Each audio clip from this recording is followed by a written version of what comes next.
You're listening to the Hour of the Time. I'm William Cooper. In 1/6 gravity, everything would weigh 1/6, or 16.7% of its earth weight. In other words, a 180-pound man would weigh a mere 30 pounds. Think about this, ladies and gentlemen, because I'm going to strip away some of the bullshit that NASA's been shoving down your throats for years. Writers were speculating on the athletic abilities of men on the moon a long time before the space program and Apollo. They based their calculations on 1/6 gravity, because that's what the scientists told us the gravity on the moon would be. And the public was anticipating some of these spectacular athletic feats when astronauts explored the moon. Do you remember seeing any? None were ever performed, ladies and gentlemen. There just weren't any. And you say, well, they were weighted down with these big, giant, heavy suits. I got a bridge. You want to buy it? You may remember the televised pictures of astronauts moving around on the moon's surface. If so, we challenge you to recall any extraordinary feats at all. Because in all actuality, ladies and gentlemen, there were absolutely none. Zero. Zilch. Zip. Nothing.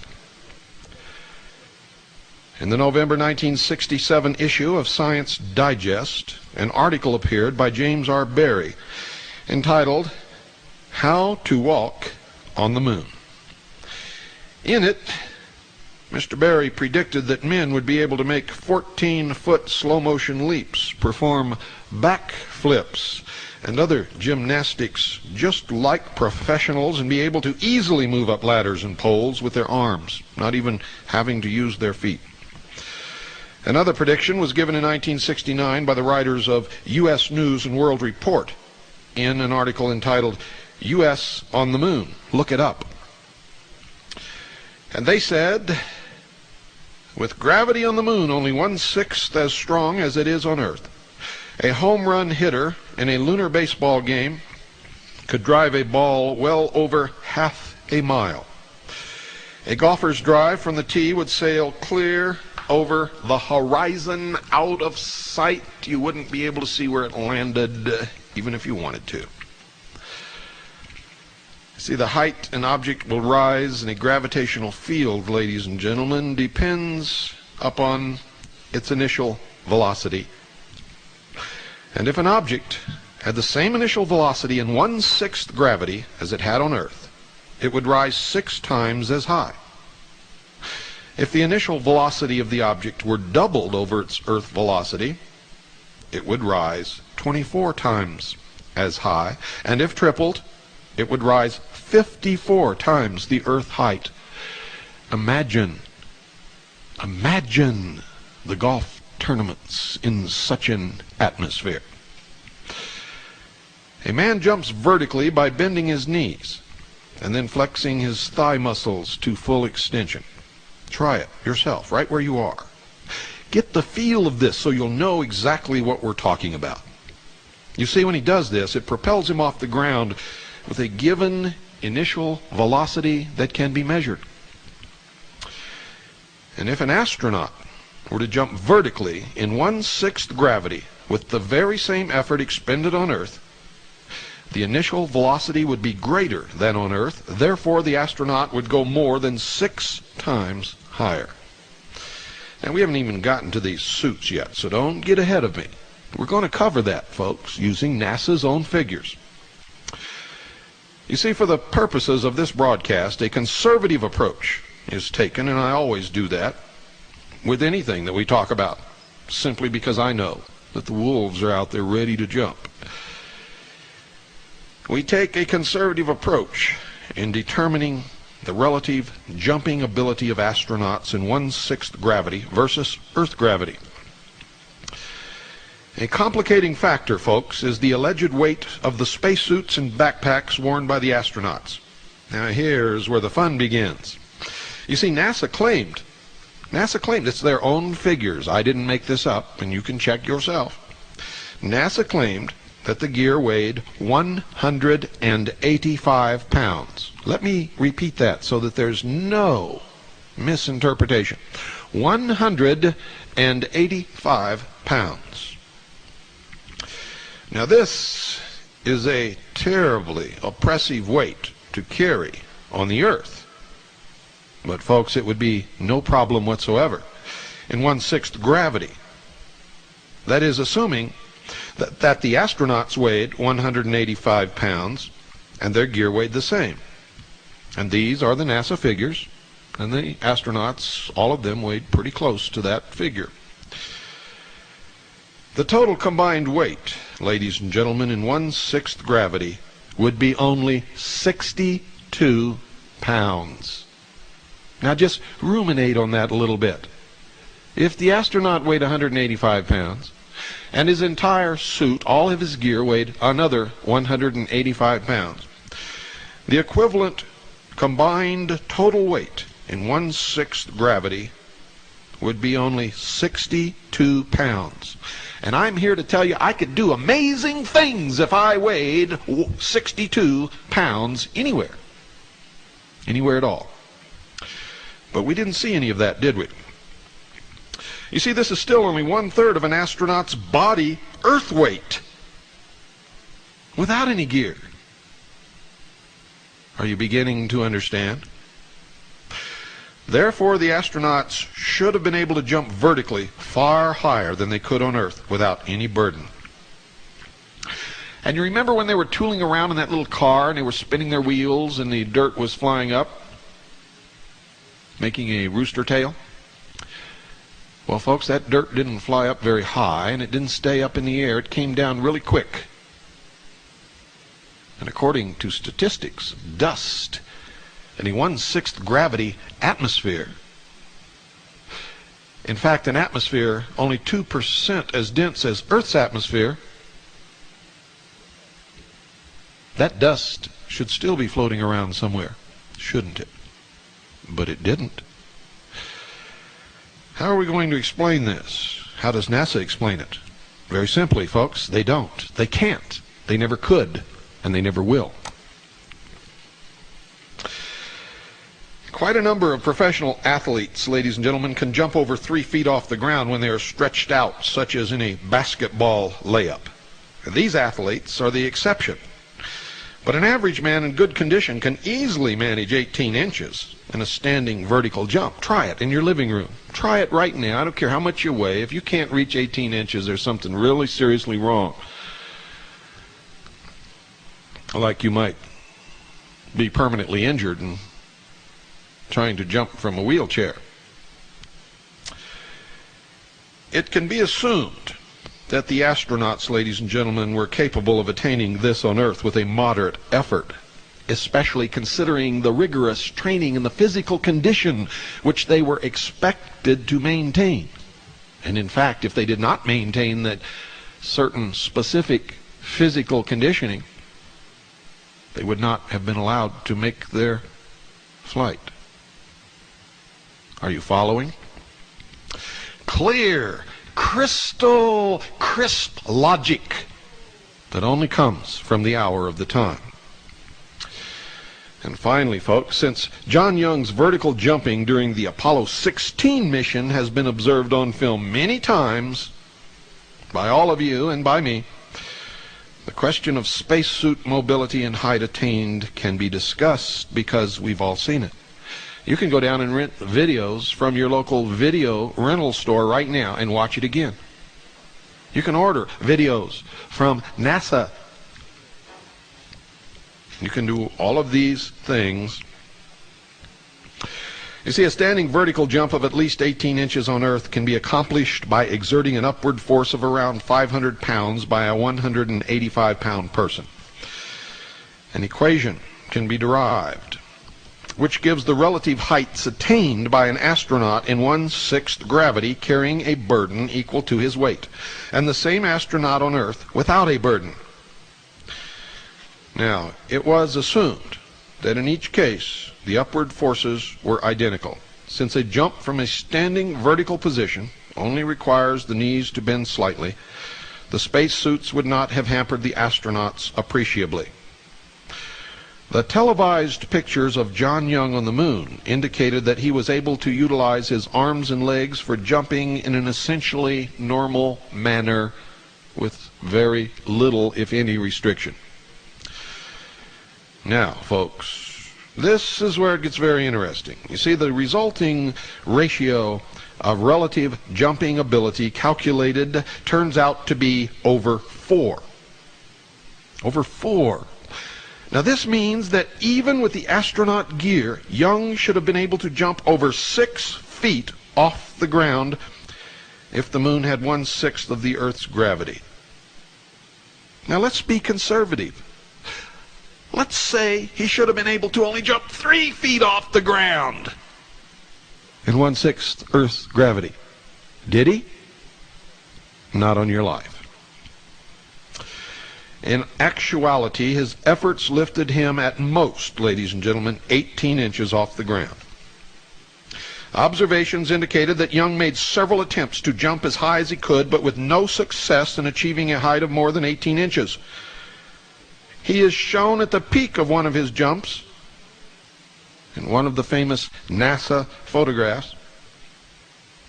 And if you can obtain this photograph, you will note the position of the top of Young's helmet in relation to the flag. Now, critics might claim that he wasn't really trying. Now, if you were on the moon and you had a chance to make a record jump and you knew that you were being viewed on television by billions of people around the world, are you trying to tell me that you wouldn't really try? Really? Is that what you're trying to say? Do you expect me, William Cooper, to believe such blithering nonsense? Because I don't believe it for 1 second. I think Young was trying the very best that he possibly could.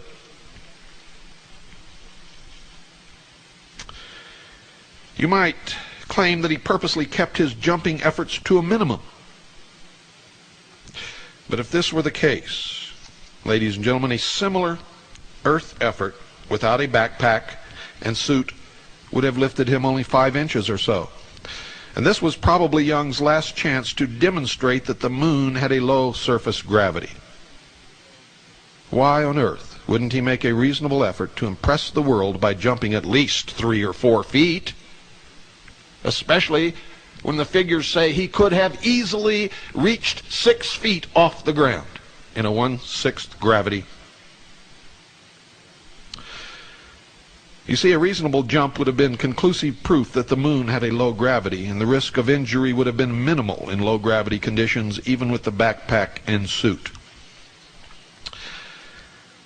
With the knowledge that the astronauts could only jump about 18 inches on the moon, and assuming that the gear weighed what NASA claimed, and assuming that they were really on the moon when they made this jump, which is quite an assumption based upon all the evidence that we've been able to gather here,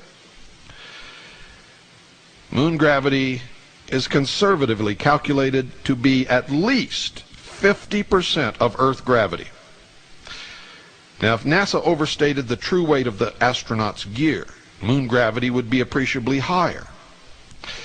Evidence to follow, ladies and gentlemen, I'm going to present it to you during this broadcast, suggests that the astronauts' gear weighed no more than about 75 pounds total. That's right, 75 pounds total. But even if it did weigh 185 pounds, as NASA says, we've already given you enough proof to show that NASA's been lying to us for a long, long time.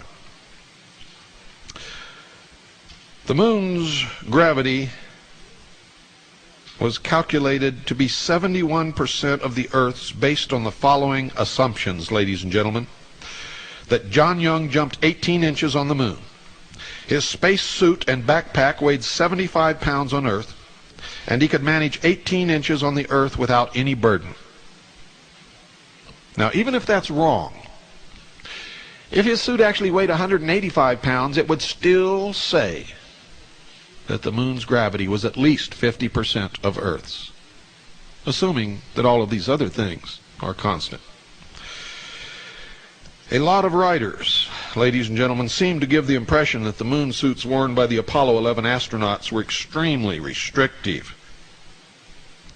Yet the following information, taken from We Reached the Moon by Wilford, indicates that this was not necessarily the case, and in any event, observed actions of the astronauts during the filmed portions of their activities on the moon shows that they moved around easily. They did not tire under this supposedly great burden. They were able to take long excursions, conduct explorations, chip off moon rocks, plant flags, set up experiments and equipment, much of which was left on the moon. Wilford, you see, mentioned that Neil Armstrong found that he could move around easily in his bulky spacesuit and heavy backpack under a lunar gravity 1/6 of Earth's. The costume, according to NASA, weighed 185 Earth pounds and was flexible enough so that the wearer could walk, dig, climb, and even place instruments on the moon's surface. Wilford also indicated that the astronauts did not find walking and working on the moon as taxing as had been forecast, and that they bounded about easily in what they called kangaroo hops. In all actuality, looked no different than a kid skipping sideways along the street. The idea of 1/6 gravity, folks, presents a major problem in explaining how the astronauts really performed compared to how they should have performed. You see, the difficulty in jumping can in no way be attributed to spacesuit bulkiness. However, a substantial lunar gravity would create problems. And why would they lie about the gravity? And why would they continue to lie about it even unto this day if the gravity was not the 1/6 Earth's as they have stated? Why lie? Why lie, ladies and gentlemen? Well, we don't really know unless they really didn't go to the moon. Or unless maybe they went to the moon, but the televised and photographed portions of what the astronauts supposedly did on the supposedly moon were not really on the moon, but were filmed somewhere else. And why would they do that? Well, no one really knows that answer either, unless maybe they couldn't really get to the moon, or unless they were afraid that some catastrophe would happen and they did not want this to be seen by the American people. Although I don't know how they would have explained the disappearance of all the astronauts had such a thing really happened. Isn't this interesting? In view, ladies and gentlemen, of the information that I have presented thus far, it may come as no surprise to you that security control extended to the astronauts' conversations on the moon as well as to mission control. You see, the ability to delete and edit undesirable comments made by the astronauts could always be accomplished before transmission to the public. They claim there was a delay from the time Mission Control received the information until transmission to our television sets, but all of that could have been staged also. But let's assume that there really was a delay. Why not? And we're assuming an awful lot of stuff here, all based upon the information that NASA has given us, most of which turns out not to stand in the face of logic, or in the face of scientific evidence, or in the face of their own figures. I wonder why. The following is a summary of information taken from the Voyages of Apollo by Lewis, which points out the degree of control exercised over the Apollo mission activities. You see, he indicated that the astronauts' tasks were all carefully plotted out in advance. The explorers were expected to follow the plot as faithfully as actors in a play to stay on schedule. Every move was planned, timed, recorded, and every deviation from the plan had to be explained and justified. Ladies and gentlemen, virtually every event and movement was governed by the flight plan, a script as large as a telephone book. Now, it seems to me that even the dialogue was carefully controlled, especially when the astronauts knew they were being filmed or recorded for television, and this proves out to be a fact. And it can be demonstrated when references to a hot mic are made by one of the astronauts.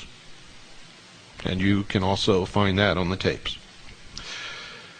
Apollo 12 was a more extensive mission than the first moon landing, whereas Armstrong and Aldrin spent only 2.5 hours on the moon. Conrad and Bean would spend a total of more than 7 hours, venturing a half-mile from the spacecraft, or so they said. When you examine the photographs, the horizon in every single picture is always exactly 100 meters from the camera. Now, I have a degree in photography, folks, and I can tell you that that's absolutely true. 100 meters. Didn't matter if they were in hilly terrain, flat terrain, bumpy terrain, no terrain.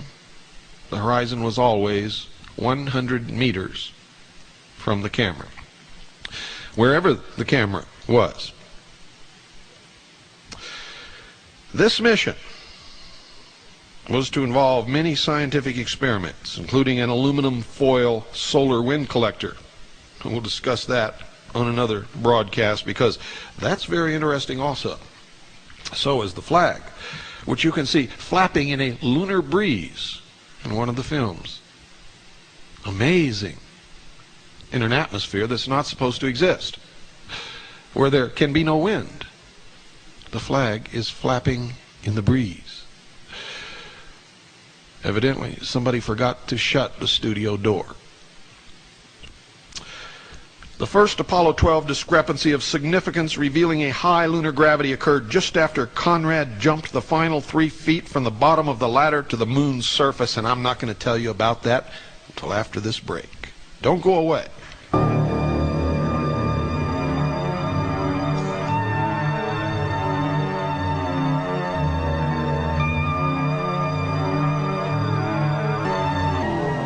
Helicopters all over the place out here, folks.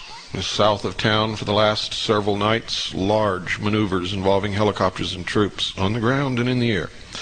Right now there are 3 black helicopters on the ground at the St. John's Airport.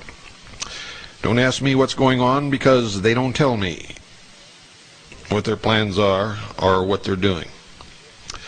But I will tell you this: there is an ominous air. And we are always ready in Arizona. Continuing with our broadcast, this information that I'm going to give you was summarized from an account of the incident by Lewis. As Conrad stood on the lunar module landing pad, he stated that the last step may have been a small step for Neil, but was a long one for him. He then stepped off the pad and mentioned that he could walk pretty well, but that he had to take it easy and watch what he was doing. As Conrad was scooping up the contingency sample, Bean warned him not to fall over, since he appeared to be leaning forward too far. Now, supposedly it would be difficult for him to get up in the moon suit if he fell over. Conrad then stated that he did not think Bean would be able to steam around as fast as he thought he could.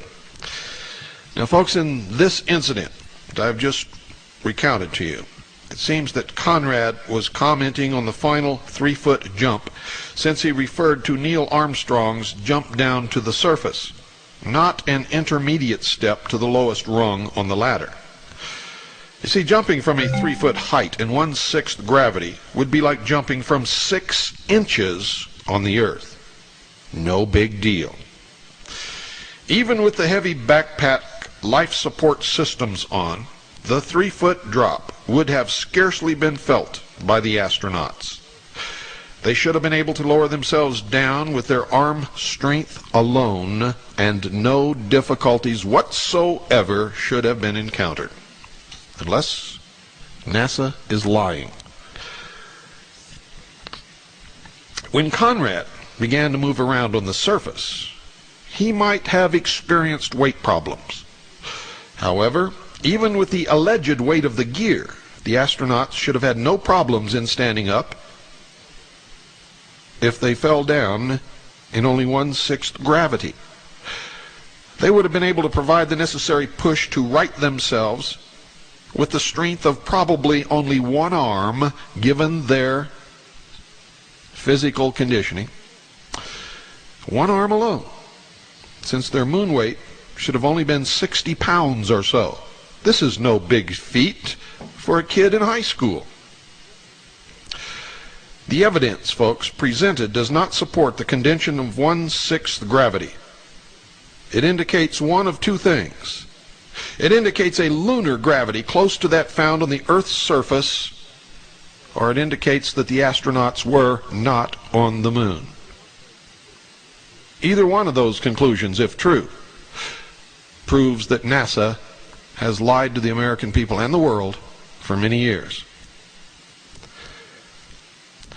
A photo appeared in the December 12, 1969 issue of Life magazine, which showed Apollo 12 astronaut Alan Bean carrying a barbell-shaped package of instruments which allegedly weighed 190 Earth pounds.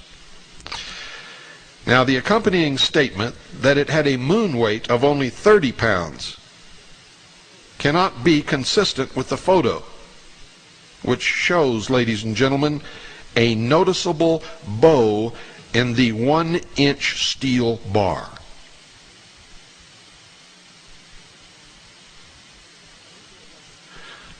Now, let's say it wasn't steel. Let's say it was aluminum. But the barbell, the total weight, which NASA says only weighed 30 pounds in the moon weight, even a 1-inch aluminum bar would not bow like you see in that picture. What else could it have been? Balsa wood? I don't think so. The movie film of this event is even more revealing, ladies and gentlemen, as Bean carried the instrument package across what was said to be the lunar surface. The bar bent up and down, strained by the heavy burden on each end. It was also apparent that the instrument package was quite heavy from Bean's efforts and movements, something that could not have been if they were only in 1/6 Earth's gravity. Before the remaining Apollo missions are discussed, folks, it may be of some value to you to examine how the astronauts were given training to prepare them for their excursions on the moon. If a 185-pound astronaut carried a backpack, life support system, and spacesuit weighing 185 pounds, the combined total weight of astronaut and gear would be 370 pounds on Earth, compared to 62 pounds in 1/6 gravity conditions. And remember, we're talking total weight. Therefore, an Earth simulation of 1/6 gravity would have to lighten the astronaut and his equipment to 1/3 of his normal Earth body weight. Any attempt to simulate 1/6 gravity on Earth would have to be made underwater or with a special contraption which actually helps to lighten the astronaut and his burden, regardless of whether he's moving up or down. And both of these methods were employed by NASA. Both of them. However, in early 1964, ladies and gentlemen, space scientists discovered Oregon as a place to serve as a lunar workshop without using water or special devices. You see, astronauts were sent to the Bend, Oregon area to get their moon legs, so to speak. Walter Cunningham was the first to try out the moon suit, backpack, life support system, and certain tools which were to be used by Armstrong and Aldrin on the moon excursion. In the first test over lava rocks, Cunningham lost his balance and sprained his thumb, tearing small holes in the suit glove which caused it to lose pressure. Evidently a full simulation was attempted. If so, How could the NASA people rationalize the weight problem? Can you explain it? I can't. There's no way that the condition of 1/6 gravity could be reproduced in this manner. Even if the backpack were lightened considerably, the combined weight of a 185-pound astronaut in gear would be far more than 3 times the required lunar weight.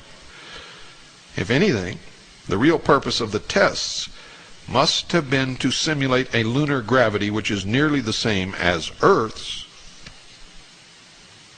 or to perform the experiments under the exact same conditions on the actual planet where this would be filmed, which may have been the Earth. That these astronauts were able to maneuver around at all in the Bend, Oregon area with their gear on suggests to me, and to quite a few other intelligent people, that the gear weighed far less than 185 pounds. The ridiculousness, the absolute absurdity of the exercise makes the NASA cover-up extremely clear. Clear as crystal. Since the tests began in early 1963, it is apparent that the moon's high gravity was discovered at least as early as 1962, if that is the explanation.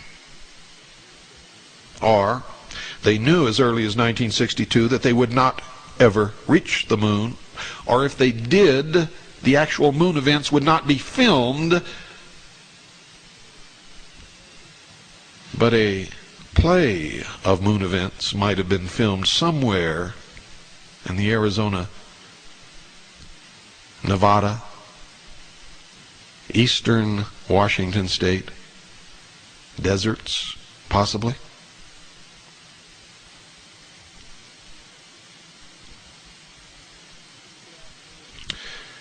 You see, throughout the early Apollo missions, folks, an attempt was made to impress the public that the Apollo moon suits were extremely bulky and awkward. This would greatly inhibit the astronauts' mobility on the moon, causing the public to believe that the moon's gravity really was 1/6 Earth's, or to believe that what they were seeing was really taking place on the moon, if in fact it were not. Consequently, the astronauts would be effectively handicapped and incapable of impressive athletic feats. It is somewhat unbelievable that from the time Cunningham tested out the best available spacesuit gear in 1964 until the first Apollo landing in 1969, that little improvement was made in the suits. You see, the public has always been told that the best equipment was provided for the astronauts. And I can assure you, and the record bears it out, that enough money was paid to develop the very best equipment possible. A little digging brought an interesting discovery to light. In Suiting Up for Space, written in 1971, Lloyd Mallon stated the following, and I quote verbatim, "As a matter of fact, Hamilton Standard had already achieved a spacesuit with 93% of nude range before October 1968. Let me say that again. As a matter of fact, Hamilton Standard had already achieved a spacesuit with 93% of nude range before October 1968. Now, folks, nude range means the mobility of the human body with no restrictive clothing whatsoever. Nude, in the nude. They had already achieved 93% mobility with a suit before October 1968, when they demonstrated it before the aerospace scientists and engineers attending the 5th annual meeting of the American Institute of Aeronautics and Astronautics held at Philadelphia, Pennsylvania. Live demonstrations of the suit during the week-long meeting attracted wide interest and attention, and I'm still quoting, plus some disbelief. It was hard for some of the onlookers to believe that so much mobility could be designed into an inflated spacesuit, but it was. for the advanced suit was developed to meet the greater mobility requirements of manned space missions to follow the Apollo moon landing program and would in fact be tested on the moon. Now, me and several others contend that if as early as 1968 this was the best piece of equipment available, NASA had the time and money to ensure that it would be used on every Apollo mission. And of course, that was the goal. After all, billions of dollars were spent in sending men to the moon. It is only reasonable to make sure that once the men are there, they can perform their tasks in the best possible manner. If they were not used, then perhaps NASA wanted to continue to convince the public that the moon had a weak gravity. Or if the astronauts were encumbered, there would be less chance of a breach in the cover-up. The bulkiness and weight would be good excuses for anemic jumping and maneuvering attempts. However, what appeared to be stiff waists in the suits were shown to be a lie when they easily climbed into their lunar rover vehicle and sat down in the seats, in the same position that you find yourself in a small, compact car. However, it was just pointed out that the Apollo 16 astronauts had great flexibility with improved suits. Yet they were still not capable of worthy jumping feats. And I ask you why. You see, the public was told that modifications were made to the space suits by the time of the later Apollo missions. In the July 1971 issue of National Geographic, in an article entitled "The Climb Up Cone Crater," Alice J. Hall stated, and I quote, "Apollo 15's lunar module will be able to stay on the moon 67 hours, twice as long as Antares did. Improved suits will allow greater mobility as the spacemen go about their chores," end quote. Now you can compare the sizes of the Apollo 11 suits with the Apollo 16 suits and see that the latter suits were less bulky in appearance. Therefore, astronauts in the Apollo 16 mission should not have had any trouble on the moon if 1/6 gravity conditions existed. Hills should have been climbed with leaping bounds, and great distances should have been covered in short time periods by the astronauts who, with their combined total body weight, equipment, and suit weight, should have weighed no more than 62 pounds. It should have been as if they had been in recapture of their youth. But that's not what we saw. Before the ill-fated Apollo 13 mission, which never made a lunar landing, astronauts Lovell and Hayes practiced a traverse in Verde Valley within Prescott National Forest, Arizona. I used to live in the Verde Valley, well acquainted with the terrain, the type of soil, and the rocks. This was to give them the experience they would need to reach Cone Crater on a ridge about 400 feet higher than the proposed landing site elevation. Again, I suggest to you that practices in Arizona would be totally useless if 1/6 gravity were to be encountered on the moon. What is this? Fool'em Day, or is this magic time? What were they about with this scam? Because that's exactly what it was. A scam.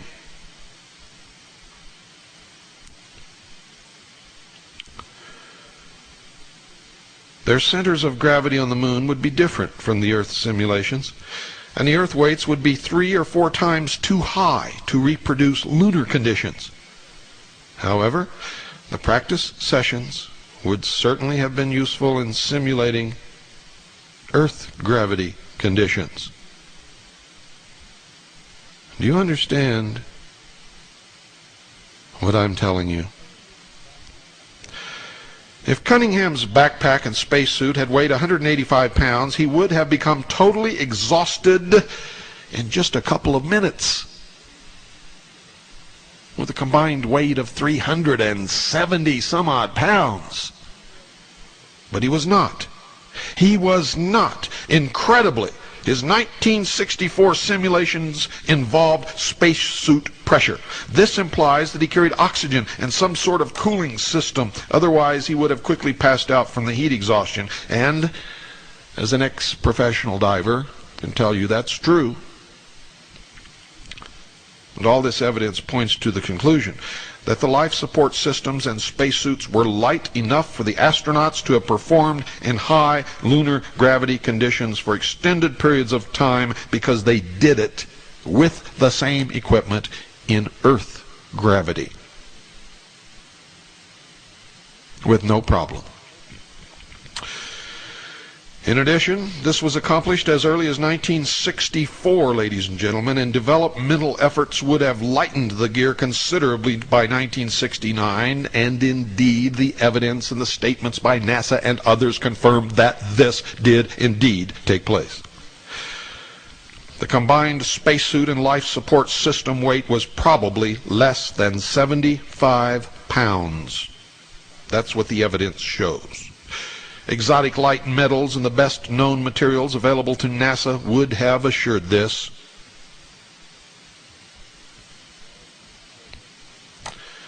Following the Apollo 13 mishap on the way to the moon, a 10-month delay was taken to re-engineer and modify the spacecraft before Apollo 14. This mission would be another attempt to reach the highland regions of Fra Mauro, and the highlight of the trip was to be the 1.8-mile excursion to Cone Crater. Now, problems arose because the trip was mostly uphill and the astronauts had to take turns with the modularized equipment transporter, or what they called the MET, the MET. On their first EVA, or moon excursion, Lewis mentioned that Shepard and Mitchell moved around with dancing steps and kangaroo jumps. Unfortunately, it seems like the first excursion must have gotten the best of them, because on the trip to Cone Crater, the explorers were huffing and puffing and their heart rates climbed. And they should have only had a combined weight, even if their suits did weigh 185 pounds, in 1/6 Earth's gravity of only 62 pounds. What's going on here?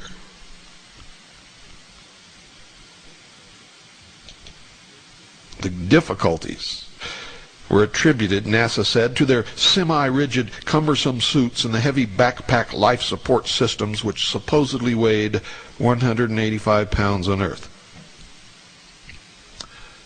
Somebody is lying. It's important for you, the listener, to understand that the combined weight of astronaut, spacesuit, and life support system could not have exceeded 62 pounds using NASA's own figures in 1/6 gravity, and this could hardly be considered a sizable fraction of their Earth weight. Yet NASA claims to this day that their figures are correct. For men who were moving with dancing steps and kangaroo jumps the day before, slight hills seemed to present a formidable challenge. Now, if the moon's weak gravity presented such an awesome challenge to astronauts in walking uphill, then perhaps the excellent physical condition which these men were supposed to be in was overrated. It was expected to hear comments by the astronauts on the ease of moving up hills and in traversing long distances with little effort at great speed. Fortunately, Apollo missions 15, 16, and 17 did not subject astronauts quite as much to the moon's hostile environment and tremendous, overpowering 1/6 gravity. The lunar rover was to transport them most of the way to their destinations. And it didn't weigh much either. And yet when we saw it hit a bump, it did not fly way up into the air, and neither does the dust kicked up by the wheels of this amazing craft. Live long and prosper, and may the force be with you.